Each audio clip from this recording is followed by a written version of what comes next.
ka channel min clear saka min ngai lut sak tu te jong jong a sa in chibai ka bu ku chiwa ka channel te khongaya min lo like ka min lo share saka min lo subscribe sak ngai turin ka som ngal bawk a chu ole zana kan react tur chu Esther Hnamte Esther Hnamte ti kan riat lar kha ani hi pulal rin eng Hnamte le PR lal ompui pima omite fa nau pangjok ani hi indiram puma po lara ahla pakhat phei chu bande mataram ti la phei chu mi somli lai main reaction siam amaro chu sana chuan kum thum ani laya Dilna hlawhtlintirtu ti hla asakha reaction kan siam don ani ola Dilna hlawhtlintirtu ti hla hi I kum thum ani laya siam khani a he hla hi 1 million viewer ani thoni tunami vai hla chawa hian 1 million viewer anei lawa ama kum thum ani to pokhan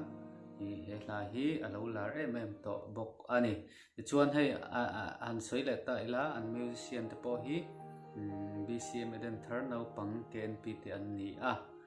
anni hi an fakum em ani ole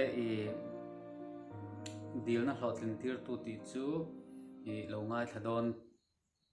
ila a ote tra in a clear tra atin music hi man em a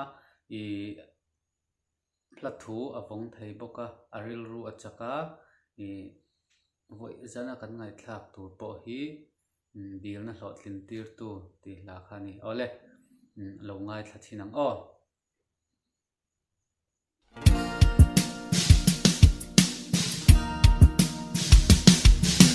Dilna hlawhtlintirtu lalba ikut tha sakin min shoi la but ka ke ko ka tak sai irang balan nang ang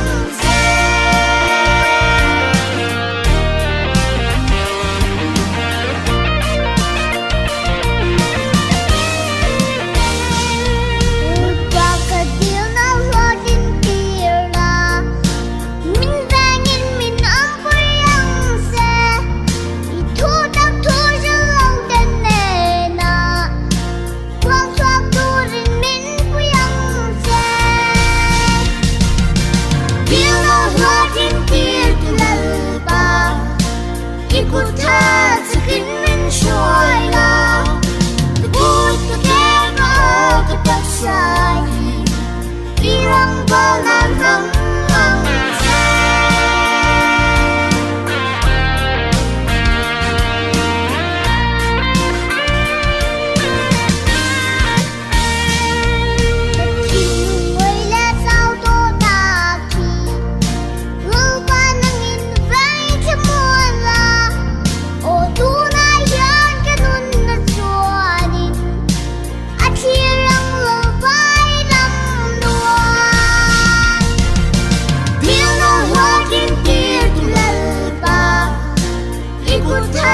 sakin min shoi la but ka ke ko ka tak sai irang balan nang ang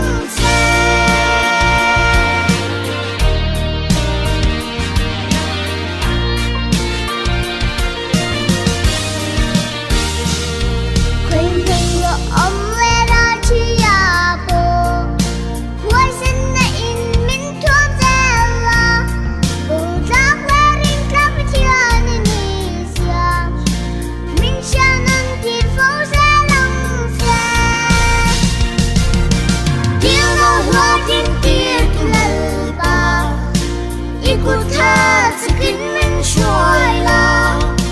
but ka ke ko ka tak sai irang balan nang ang